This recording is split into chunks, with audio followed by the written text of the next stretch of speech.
Hey everyone, welcome to Easy Pharma. तो guys, आज हम यहाँ पे डिस्कस करेंगे इंपोर्ट ऑफ ड्रग। तो ड्रग का इंपोर्ट कैसे किया जाता है, क्या हमारी पूरी ही प्रोसेस होती है, पूरे को यहाँ पे फुल डिटेल में हम डिस्कस करेंगे। तो फर्स्ट हम देखेंगे इसका इंट्रोडक्शन, इंपोर्ट कैसे किया जाता है, इंपोर्ट हमारा क्या होता है। नेक्स्ट हम देखेंगे कुछ हमारी ऐसी ड्रग्स जो एक तरह से प्रोहिबिटेड होती है, यानी उनको हम इंपोर्ट नहीं कर सकते। लास्ट में यहाँ पे हम देखेंगे कुछ ऐसी ड्रग जिनको अगर हमें इंपोर्ट करना है तो उनके लिए हमें लाइसेंस अथॉरिटी की रिक्वायरमेंट होती है। विदाउट लाइसेंस उनको हम एक तरह से इंपोर्ट नहीं कर सकते। ये सारे ही टॉपिक को यहाँ पे हम डिटेल में डिस्कस करने वाले हैं। तो गाइस, ये जो आपका यहाँ पे टॉपिक चल रहा है ये आपके फार्मेसी लॉ एंड इथिक्स का चल रहा है, जो कि आपके डी फार्मा सेकेंड ईयर का एक सब्जेक्ट है और ये अकॉर्डिंग टू न्यू सिलेबस है। गाइस, ये जो टॉपिक आपका एक तरह से देखे तो हमारा बीच से स्टार्ट हो रहा है। हमारी ये थर्ड यूनिट चल रही है इस सब्जेक्ट की। तो थर्ड यूनिट में जो हमारी स्टार्टिंग है यहाँ पे 2 से 3 वीडियो लेक्चर हमने डिस्कस किए हैं, उनकी लिंक आपको हमारे डिस्क्रिप्शन बॉक्स में मिल जाएगी। तो आप इस यूनिट को अगर स्टार्टिंग से स्टडी करेंगे तो आपको ईजिली समझ में आ जाएगी, क्योंकि सारे जितने भी हमारे ये टॉपिक हैं, ये आगे आने वाले टॉपिक सारे हमारे ड्रग एंड कॉस्मेटिक एक्ट के अंडर में आते हैं। तो चलिए यहाँ पे डिस्कस कर लेते हैं इंपोर्ट ऑफ ड्रग्स। तो पहले हम इसी का मतलब यहाँ पे देख लेते हैं। देखिए, इंपोर्ट को हिंदी में हम कहते हैं आयात। ऑफ ड्रग किस चीज़ का? ड्रग्स का। तो यहाँ पे हम डिस्कस कर रहे हैं जो हमारी ड्रग्स होती है, मेडिकेशंस, दवाइयाँ वगैरह होती हैं, उनका किस तरह से हम यहाँ पे इंपोर्ट कर सकते हैं, इसको यहाँ पे हम देख रहे हैं। तो एक बेसिक सा एग्जांपल लेते हैं जिससे हमारे सारे डाउट यहाँ पे क्लियर रहे आगे आने वाले पॉइंट्स के अंदर। तो देखिए क्या होता है, सपोज कीजिए क्या है कि कोई भी ड्रग, कोई भी सब्सटेंस, कोई भी मेडिकेशन किसी अदर कंट्री से, यानी दूसरे जो हमारे देश हैं इंडिया से अलग, क्योंकि इंडिया के अंदर हम रह रहे हैं, तो जितनी भी अदर कंट्रीज है उनसे कोई भी हम दवाई लेते हैं, मेडिकेशंस, दवाई वगैरह अगर हम अपने देश के अंदर लाते हैं तो वो किस कैटेगरी में यहाँ पे आएगा? हमारे इंपोर्ट यानी आयात कहा जाएगा। और इसी के अपोजिट अगर हम अपनी कंट्री से कोई भी दवाई, मेडिकेशन अदर कंट्री को देते हैं, वो हमसे इस चीज़ को लेते हैं, तो एक तरह से वो हमारा एक्सपोर्ट कहा जाएगा। तो दवाइयों का एक्सपोर्ट करना और इंपोर्ट करना, ये तो ही हमारी प्रोसेस होती हैं। तो यहाँ पर हम क्या स्टडी कर रहे हैं? इंपोर्ट स्टडी कर रहे हैं। तो सीधा सीधा हम कह सकते हैं हमारे जो ड्रग एंड कॉस्मेटिक एक्ट 1940 है वो 1945 जो इसके रूल्स हैं, इसके अकॉर्डिंग जितनी भी हमारी ड्रग हम अदर कंट्रीज से अपने देश के अंदर लेंगे वो हमारी इंपोर्ट की कैटेगरी में आएगी और इसी के अंडर में प्रोसेस हमारी की जाएगी। तो आई थिंक आपको बहुत ही अच्छी तरीके से समझ में आ गया होगा। तो चलिए यहाँ पे फर्स्ट पॉइंट हम देख लेते हैं। The drugs and cosmetic act and rules also regulate the import of drug and cosmetics in India. यानी इंडिया के अंदर जितनी हमारी ड्रग और कॉस्मेटिक है उनका जिनका यहाँ पे इंपोर्ट किया जाएगा उसको कौन रेगुलेट करता है? यहाँ पे ड्रग एंड कॉस्मेटिक एक्ट 1940 और इसके रूल्स 1945। तो ये एक्ट जो है इसी के अंडर में एक तरह से इंपोर्ट की जाती है जो हमारी ड्रग होती है और साथ ही में कॉस्मेटिक्स होती हैं। नेक्स्ट हम देख लेते हैं द ड्रग एंड कॉस्मेटिक्स, यानी जो हमारी ड्रग है और साथ ही में हमारे कॉस्मेटिक्स हैं। तो देखिए, ड्रग आप जानते हैं जितनी हमारी दवाइयाँ हैं, कॉस्मेटिक्स भी आप जानते हैं जितने एक तरह से लेडीज़ की यानी लड़कियों के थ्रू एक तरह से यूज़ किए जाते हैं, जिनको हिंदी में हम कहें तो सौंदर्य प्रोडक्ट एक तरह से हम कह सकते हैं। Whose import is not prohibited, जिनके इम्पोर्ट पे एक तरह से आयात से यानी दूसरे देश से हमारी कंट्री में वो आ सकते हैं, उस पर कोई प्रतिबंध एक तरह से नहीं लगा है।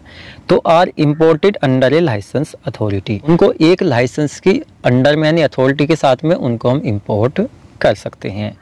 नेक्स्ट हम देख लेते हैं इंपोर्ट ऑफ सर्टेन ड्रग और कॉस्मेटिक्स, यानी कुछ हमारी ऐसी ड्रग्स होती हैं जो इंपोर्ट हम जिनका एक तरह से कर रहे हैं बिना किसी लाइसेंस के, यानी उनको रिक्वायरमेंट नहीं होती है किसी भी लाइसेंस। और स्टैंडर्ड क्वालिटी, अगर वो स्टैंडर्ड क्वालिटी की, बहुत ही अच्छी क्वालिटी की और फुलफिल कर रही है नेसेसिटी एक तरह से हमारी आवश्यकताओं को, एसोसिएटेड टू इंपोर्ट, जिनको एसोसिएट किया जाता है एक तरह से इंपोर्ट करने के लिए।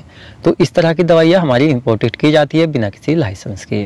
तो सीधा सीधा आपको इसका इंट्रोडक्शन समझ में आया, चाहे आप इसको इसकी डेफिनेशन कह लीजिए, यानी जितनी भी ड्रग हम अदर कंट्री से अपने देश के अंदर लाएंगे उनको ड्रग एंड कॉस्मेटिक एक्ट के अंडर में ही एक तरह से यहाँ पे इंपोर्ट किया जाएगा। कुछ ड्रग ऐसी होंगी जो एक तरह से लाइसेंस अथॉरिटी के अंडर में की जाएंगी, कुछ ऐसी होंगी जो एक तरह से की ही नहीं जाएंगी, यानी उन पर प्रतिबंध लगा होता है, प्रोहिबिटेड हमारी होती है, कुछ ऐसी होती है जो बिना लाइसेंस के भी आ जाती हैं। तो यही सारा इसमें था। अब देखिए और करके यहाँ पे इसकी डेफिनेशन हमने हिंदी प्लस इंग्लिश में भी लिखी हुई है, जो बच्चे हिंदी प्लस इंग्लिश में नोट्स बनाते हैं वो चाहे तो इस डेफिनेशन को यहाँ पे लिख सकते हैं, बिल्कुल सिमिलर है, सिर्फ लैंग्वेज चेंज की हुई है। चलिए नेक्स्ट यहाँ पे हम देख लेते हैं class of drug and cosmetics prohibited from import. अब देखिए कुछ हमारी ऐसी ड्रग की क्लास यहाँ पे हम देखेंगे जिनको एक तरह से इंपोर्ट करने से प्रोहिबिटेड एक तरह से प्रतिबंधित किया गया है। कुछ ऐसी ड्रग जिनको हम अपने देश के अंदर किसी अदर देश से एक तरह से इंपोर्ट कर ही नहीं सकते, यानी नहीं ले सकते। अब क्यों नहीं ले सकते, इसके पीछे काफ़ी सारे रीज़न होते हैं। क्या रीज़न होते हैं ये हम यहाँ पे पॉइंट टू पॉइंट डिस्कस कर लेते हैं। तो फर्स्ट हम देख लेते हैं एनी ड्रग और cosmetics of non standard quality, कोई भी ऐसा प्रोडक्ट जो स्टैंडर्ड क्वालिटी का नहीं है, स्टैंडर्ड से मीन जो क्वालिटी हमें चाहिए थी उस क्वालिटी का नहीं है, तो उसको एक तरह से हम इंपोर्ट नहीं कर सकते हैं अपनी कंट्री के अंदर। तो देखिए हिंदी प्लस इंग्लिश वाले बच्चे हाथों हाथ नोट्स प्रिपेयर करते हुए चलें, जिस तरह से हम समझा रहे हैं इस तरह से आप उनको लिखते हुए चलें। नेक्स्ट यहाँ पे हम देख लेते हैं एनी मिसब्रांडेड और सुपीरियस ड्रग। तो देखिए कोई भी मिसब्रांडेड, एक तरह से जो ब्रांडेड हीन हो, जो ब्रांड उस पर एक तरह से पड़ा है वो ब्रांड उसमें है नहीं, तो इस तरह की हम कोई भी ड्रग एक तरह से इंपोर्ट नहीं कर सकते।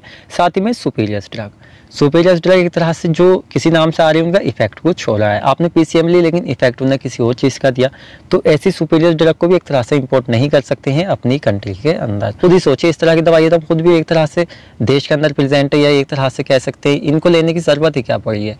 हम सिर्फ वही अदर कंट्री से चीज़ लेंगे जिसका हमें इफेक्ट अच्छा मिले, एक तरह से वही पैसे जाते हैं, फ्री में तो कोई चीज़ आती नहीं है। तो एक तरह से अच्छी स्टैंडर्ड क्वालिटी के प्रोडक्ट ही अदर कंट्री से अपनी कंट्री के अंदर हम लाएंगे, वरना उनको नहीं लेंगे। नेक्स्ट हम देख लेते हैं एनी एडल्ट्रेटेड ड्रग, कोई भी ऐसी ड्रग जो एक तरह से एडल्ट्रेटेड है, मिलावटी ड्रग है, तो उसको भी एक तरह से हम इंपोर्ट नहीं कर सकते अपनी कंट्री के अंदर। नेक्स्ट हम देख लेते हैं एनी मिसब्रांडेड और सुपीरियस और एडल्ट्रेटेड कॉस्मेटिक, हम ऐसे किसी भी मतलब कॉस्मेटिक का, जैसे जो ड्रग, देखिए जो रूल ड्रग पे एक तरह से हो रहा है अप्लाई वही यहाँ पे कॉस्मेटिक पे होगा, क्योंकि एक्ट दोनों का है ये। नहीं लेती एनी ड्रग और cosmetics which requires a license for import but imported without license, कोई भी ड्रग या कॉस्मेटिक जिसको एक तरह से इंपोर्ट किया जा रहा है हमारी कंट्री के अंदर बिना लाइसेंस के, यानी थर्ड पार्टी के द्वारा एक तरह से इलीगल तरीके से, लेकिन उसको रिक्वायरमेंट है एक लाइसेंस की, तो इस तरह की ड्रगों पर भी एक तरह से प्रोहिबिटेड यानी प्रतिबंध लगाया हुआ है।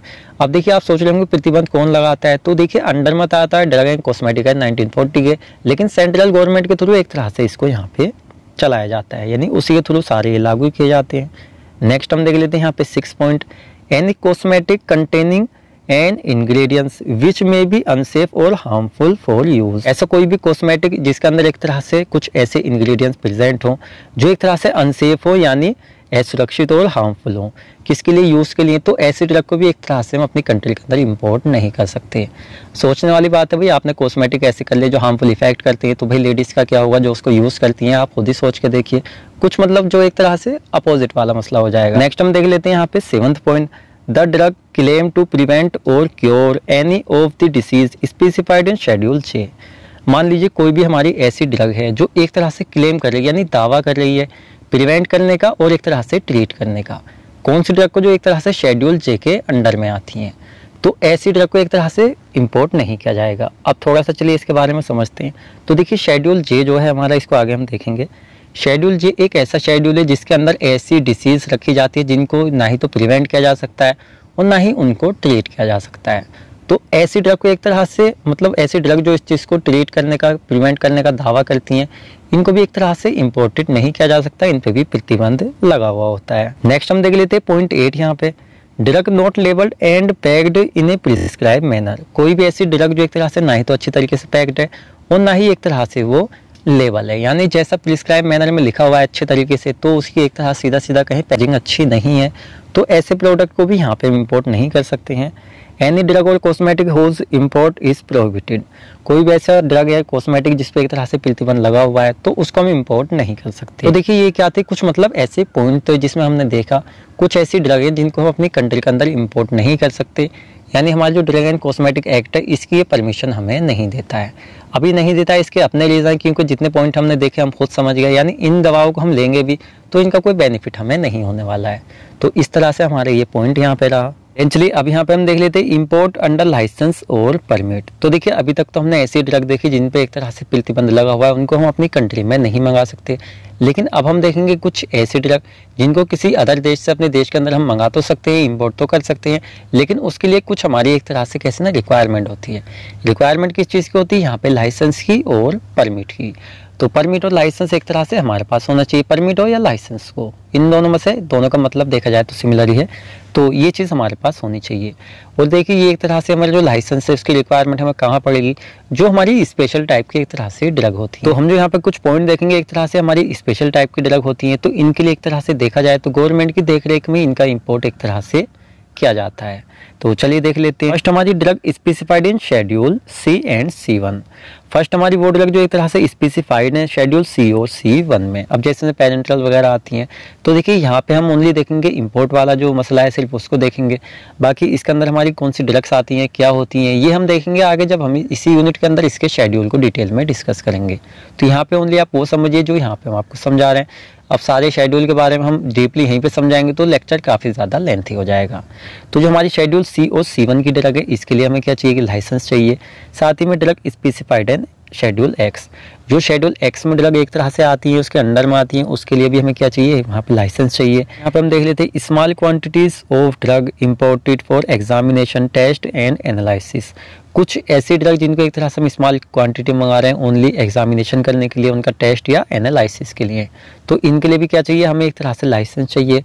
फोर्थ हम देख लेते हैं ड्रग फॉर पर्सनल यूज़, यानी कुछ ऐसी ड्रग जो एक तरह से ओनली अपने हम पर्सनल यूज़ के लिए मंगा रहे हैं, ना कि उनको बेचने के लिए, तो इसके लिए भी हमें यहाँ पे लाइसेंस चाहिए जो एक तरह से प्रिस्क्राइब की जाती है बाय RMP यानी registered medical practitioner. Next any new drug, कोई भी न्यू ड्रग एक तरह से जिसको हम मंगाना चाहते हैं अपनी कंट्री के अंदर किसी अदर देश से, तो उसके लिए भी हमें यहाँ पे लाइसेंस चाहिए। तो चलिए यहाँ पे सारे पॉइंटों को थोड़ा सा हम डिटेल में इसके अंदर जानते हैं। जैसे फर्स्ट हमारा होता है drug specified in schedule C and C1।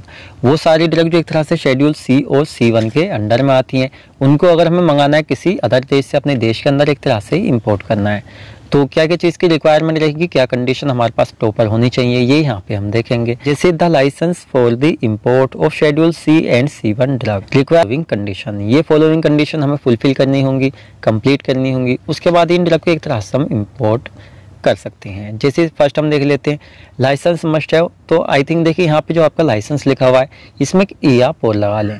लाइसेंसी पूरा हम इसको पढ़ते हैं, जिसका मीन्स होता है जिसके पास लाइसेंस है उस बंदे को licensee must have adequate facilities for storage. सीधा सीधा ये समझिए जिस बंदे के पास लाइसेंस है एक तरह से क्या कर रहा है, वो उस लाइसेंस के थ्रू किसी ड्रग को इंपोर्ट कर रहा है, तो जिस ड्रग को एक तरह से वो इंपोर्ट कर रहा है उसके रखने के लिए प्रॉपर फैसिलिटीज उसके पास होनी चाहिए। फैसिलिटीज से आप क्या समझ रहे हैं, मान लीजिए आप कोई दवाई मंगाई, तो देखिए डिफरेंट दवाइयाँ होती हैं जो डिफरेंट टेम्परेचर पे रखी जाती हैं, कुछ ऐसी होती है जिनको बिल्कुल एसेप्टिक कंडीशन में रखा जाता है। तो जैसी वो दवाई है जिसका आप इम्पोर्ट कर रहे हैं उसी के अकॉर्डिंग एक तरह से उसको रखने के लिए प्रॉपर स्टोरेज आपके पास होनी चाहिए। तो यहाँ पर हम देख लेते हैं maintain the record of sale of drug, जो एक तरह से आपने शेड्यूल C और C1 की ड्रग मंगाई है, अगर आप उसकी सेल वगैरह करते हैं तो टोटली एक तरह से रिकॉर्ड उसका आपके पास होना चाहिए। क्यों होना चाहिए, तो नेक्स्ट पॉइंट में हम समझते हैं इसको। लाइसेंस मस्ट अलाउ, लाइसेंस यहाँ पे आवेगी कि लगा ले लाइसेंस, यानी जिसके पास लाइसेंस होता है उस बंदे की हम बात कर रहे हैं जो इसका यूज़ कर रहा है, वो एक तरह से अलाउ करता है N inspector to inspect.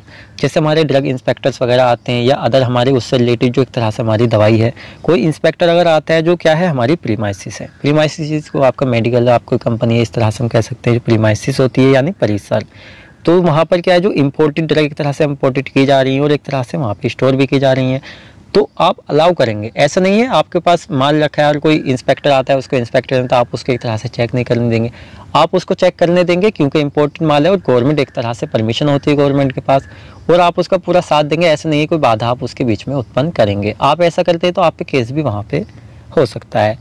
Next हम देख लेते हैं जो हमारा क्या है इंस्पेक्टर है, वो चेक करता है रिकॉर्ड, जो एक तरह से आपने इंपोर्ट की या उसकी सेल दी है उसको एक तरह से वो चेक करेगा। वो टेक ए सैंपल, वो क्या करता है आपका जो सैंपल है जो एक तरह से स्टोर आपकी मंगाई हुई है उसका वो सैंपल लेता है, और एक तरह से सैंपल किस ले रहा है, उसको टेस्ट करने के लिए, एक तरह से एनालिसिस करने के लिए। इसका मीनिंग थोड़ा सा चलिए जानते हैं। देखिए क्या होता है, कोई ड्रग आपने मंगाई है इंपोर्ट की किसी अदर कंट्री से अपने देश के अंदर, तो जिस क्वांटिटी में आपने मंगाई है जिस क्वालिटी में आपने मंगाई वो प्रॉपर है भी या नहीं, तो ये चीज़ वहाँ पे टेस्ट की जाती है। या उसको आप सेल कर रहे हैं तो उस लायक वो है या नहीं है, जिसलिए एक तरह से आप उसका यूज़ करें किसी बंदे को आप दे रहे हैं, तो एक तरह से सारी चीज़ें वहाँ पे चेक करती है। ये सब चीज़ अगर वहाँ पे सही निकलती है, सैंपल आपका अच्छा निकलता है तो ठीक है, आपको परमिशन मिल जाती है। और अगर ये चीज़ आपका एक तरह से कहते हैं सैंपल वहाँ पे फेल हो जाता है जो एक तरह से एनालिसिस करने के लिए उस इंस्पेक्टर ने लिया है, तो वहाँ पे एक तरह से क्या हो जाता है आपका जो लाइसेंस है एक तरह से वहाँ पे वो कैंसिल भी हो सकता है। Comply with undertaking given in form number 9, तो देखिए क्या होता है कुछ हमारे फॉर्म होते हैं, तो आगे हम शेड्यूल देखेंगे तो उसमें थोड़ा सा इसको डिटेल में जानेंगे। किसी लाइसेंस के लिए क्या करना है, आपको अप्लाई करना है, अब भाई शेड्यूल X के ड्रग के लिए करना है, शेड्यूल C1 के लिए करना है। तो जैसे ही आपको एक तरह से ड्रग के दवाई के लिए आप एक तरह से लाइसेंस चाहते हैं, उसके लिए क्या होते हैं डिफरेंट फॉर्म होते हैं। अगर आपको शेड्यूल सी और C1 की ड्रग को इंपोर्ट करना है तो उसके लिए आपको लाइसेंस चाहिए। तो आपको जो आपका क्या होता है फॉर्म नंबर 9 होता है उसके अंदर आपको अप्लाई करना होगा। चलिए नेक्स्ट यहाँ पे हम देख लेते हैं drug specified in schedule x, यानी import of schedule x drug. तो देखिए क्या होता है, शॉर्ट में आपसे डायरेक्टली एक तरह से ये पूछ लिया जाता है। तो यहाँ पर जो हमारी शेड्यूल एक्स में एक तरह से स्पेसिफाइड ड्रग है उनका अगर हम इंपोर्ट करते हैं तो क्या क्या एक तरह से हमें रिक्वायर्ड फॉलोइंग कंडीशन होंगी, इसको यहाँ पे हम देख लेते हैं। चलिए सबसे पहले तो देखिए वही आ जाता है educate facilities for storage. Schedule x की ड्रग जो आप मंगा रहे हैं उसको रखने के लिए प्रॉपर स्टोरेज की एक तरह से आपके पास फैसिलिटीज़ वहाँ पे होनी चाहिए। नेक्स्ट हम देख लेते हैं द लाइसेंसी granted over before should not be suspended और कैंसिल। मान लीजिए कोई ड्रग आप इंपोर्ट करना चाहते हैं शेड्यूल एक्स की, तो उसके लिए जो आपका लाइसेंस है वहाँ पे प्रॉपर होना चाहिए। ऐसा नहीं है आप एक तरह से इंपोर्ट तो करना चाह रहे हैं, आप दवाइयाँ मंगाना चाह रहे हैं, लेकिन आपका लाइसेंस जो एक तरह से शेड्यूल एक्स ड्रग्स के लिए है वो पहले ही सस्पेंडेड या कैंसिल वहाँ पे हो चुका है। तो इस सिचुएशन में आप ड्रग को नहीं मंगा सकते, यानी आपने कुछ ना कुछ तो ऐसी मिस्टेक की है पहले जो आपने इंपोर्ट किया था उसमें, जिस वजह से आपका जो लाइसेंस है वो सस्पेंडेड या कैंसिल हुआ है।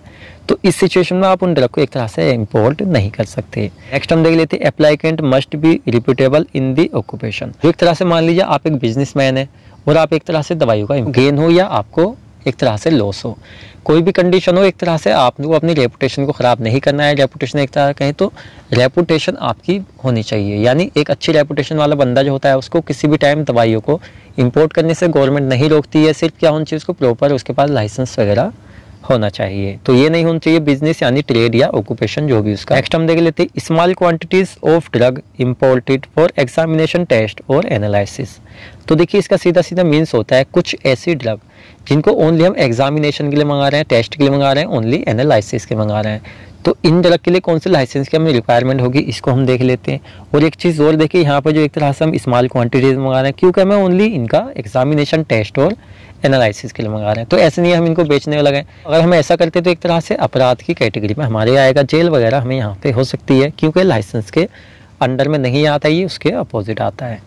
इसके अंदर हम देख लेते हैं license must maintain the records of imported drug. आपने जो स्मॉल क्वांटिटीज में एनालिसिस टेस्ट के लिए एग्जामिनेशन के लिए ड्रग इंपोर्टेड किए उसकी प्रॉपर एक तरह से रिकॉर्ड जो है वो मेंटेन होना चाहिए, जिससे कि अगर कोई कभी इंस्पेक्टर वगैरह चेक करे तो इजीली कोई वहाँ पे दिक्कत ना आए, उसको पहले ही सारा रिकॉर्ड उसको वहाँ पे मिल जाए।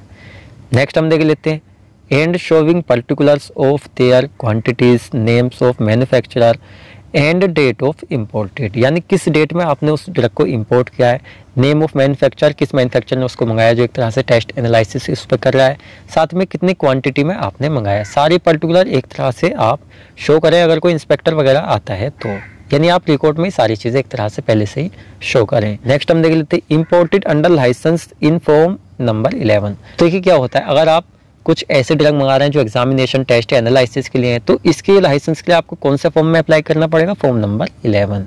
तो ये क्या होता है, कुछ हमारे फॉर्म होते हैं जो पर्टिकुलर हर किसी ड्रग के लिए हमारे अलग होते हैं। चलिए फोर्थ पॉइंट यहाँ पे हम देख लेते हैं ड्रग फॉर पर्सनल यूज। अब देखिए ये हमारी ऐसी ड्रग आएंगी, मान लीजिए कुछ हम ऐसी ड्रग इंपोर्ट करना चाह रहे हैं किसी अदर कंट्री से अपने पास जो एक तरह से अपने ही पर्सनल यूज़ के लिए हैं। अब पर्सनल यूज़ में क्या होता है, कुछ ऐसा पर्सनल यूज़ जो आप नहीं बताना चाहते या कुछ ऐसे पर्सनल यूज़ जो एक तरह से आपको कोई बीमारी वगैरह है जिसका ट्रीटमेंट आपका चल रहा है किसी अदर कंट्री से, यानी आपके देश के अंदर वो दवाइयाँ मिलती नहीं हैं तो महीने में 2 महीने में आपको इंपोर्ट करनी होती है, मंगानी होती है, तो उसके लिए भी देखिए यहाँ पे लाइसेंस की रिक्वायरमेंट होती है। तो इनको ना ही तो आप बेच सकते क्योंकि आपने अपने पर्सनल यूज़ के लिए मंगाया। तो इस तरह की मतलब ड्रग को मंगाने के लिए, इंपोर्ट करने के लिए क्या एक तरह से कुछ कंडीशंस यहाँ पे होनी चाहिए लाइसेंस के लिए, ये यहाँ पे हम देख लेते हैं। तो फर्स्ट पॉइंट हम देखते हैं drug for personal use prescribed bye A registered medical practitioner. ऐसी ड्रग जो एक तरह से पर्सनल यूज के लिए आप मंगा रहे हैं तो एक रजिस्टर्ड मेडिकल प्रैक्टिशनर उसके थ्रू वहाँ पे प्रिस्क्राइब होनी चाहिए, लिखी हुई होनी चाहिए। ऐसे नहीं है आप अपने पास से लिख के वही दे रहे हैं हाँ हमें इंपोर्ट करनी है, तो गवर्नमेंट इसको एक तरह से अलाउ नहीं करेगी। तो रजिस्टर्ड मेडिकल प्रैक्टिशनर जो होगा एक तरह से वो इनको प्रिस्क्राइब करे, साथ में वहाँ पे वो रीज़न भी लिखेगा किस रीज़न से किस डिसीज़ के लिए एक तरह से ये मंगाई जा रही हैं। नेक्स्ट हम देख लेते हैं more than 100 doses are imported with license. देखिए एक तरह से ज़्यादा 100 डोज ही एक बार में आप इंपोर्ट कर सकते हैं लाइसेंस के साथ में, यानी मोर देन ज़्यादा से ज़्यादा। साथ में अगर इस तरह की ड्रग आपको मंगानी है आपको फॉर्म नंबर अप्लाई करना पड़ेगा, यानी हमारा 12A 12A और 12B ये हमारे 2 फॉर्म होते हैं जिसके अंदर आपको अप्लाई करना पड़ेगा इस लाइसेंस के लिए। तो ये हमारा हो जाता है। यहाँ पे हम देख लेते हैं एनी न्यू ड्रग इंपोर्ट। कोई भी न्यू ड्रग जो एक तरह से आप अपने पास इंपोर्ट करना चाहते हैं अपनी कंट्री के अंदर किसी भी अदर कंट्री से, तो इसके लिए देखिए नॉर्मली क्या होता है, लाइसेंस की तो रिक्वायरमेंट यहाँ पे होती है।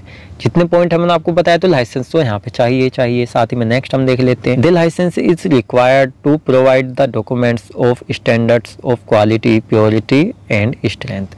तो देखिए इसके लिए आपके पास क्या होना चाहिए, टोटल डॉक्यूमेंट्स आपके कंप्लीट होने चाहिए। किस चीज़ की जो प्रोडक्ट है हमारा, उसकी क्वालिटी क्या है भाई, प्योरिटी क्या है उसकी, एंड स्ट्रेंथ क्या है। क्योंकि कोई भी इंस्पेक्टर वगैरह इस चीज़ को चेक करता है तो प्रॉपर डॉक्यूमेंट आपके पास हो जो आपने इंपोर्ट की है। तो ये सारी एक तरह से कह सकते हैं कंडीशन जो हमारी होती है लाइसेंस के थ्रू आप किसी ड्रग को इंपोर्ट कर रहे हैं किसी अदर देश से अपने देश के अंदर, तो ये सारी सिचुएशन एक तरह से कंडीशंस आपके पास प्रॉपर होनी चाहिए। उसके बाद ही आप इनको एक तरह से इंपोर्ट कर सकते हैं। एक क्वेश्चन आपके माइंड में यहाँ पे आ रहा होगा कि भाई इतनी सारी मतलब परेशानी उठाने के बाद कोई ड्रग हमारे देश के अंदर आती है, तो देखिए क्या होता है, ये क्या होता है मतलब कोई भी बेकार ड्रग हम क्यों मंगाने लगे, उसकी क्वालिटी, प्योरिटी, स्ट्रेंथ सारी होनी चाहिए। किस पर्पज से मंगा रहा है ये भी हमारे पास होना चाहिए, जब भी तो गवर्नमेंट उसको अलाउ करेगी, वरना गवर्नमेंट क्यों अलाउ करेगी। ये हमारा टॉपिक था जो हमने बहुत ही अच्छी तरीके से यहाँ पे एक्सप्लेन किया। तो गाइस आपको पूरा ही टॉपिक बहुत ही अच्छी तरीके से यहाँ पे समझ आ गया होगा। उसके बाद भी कोई डाउट आपका रह जाता है तो आप हमसे कमेंट सेक्शन में पूछ सकते हैं। अगर आपको वीडियो लेक्चर अच्छा लगा है तो वीडियो को लाइक करें, अपने फ्रेंड्स के साथ भी शेयर करें, एंड आप हमारे चैनल पर नया है तो चैनल को सब्सक्राइब करें। तो मिलते हैं जल्दी ही आपसे नेक्स्ट वीडियो लेक्चर में।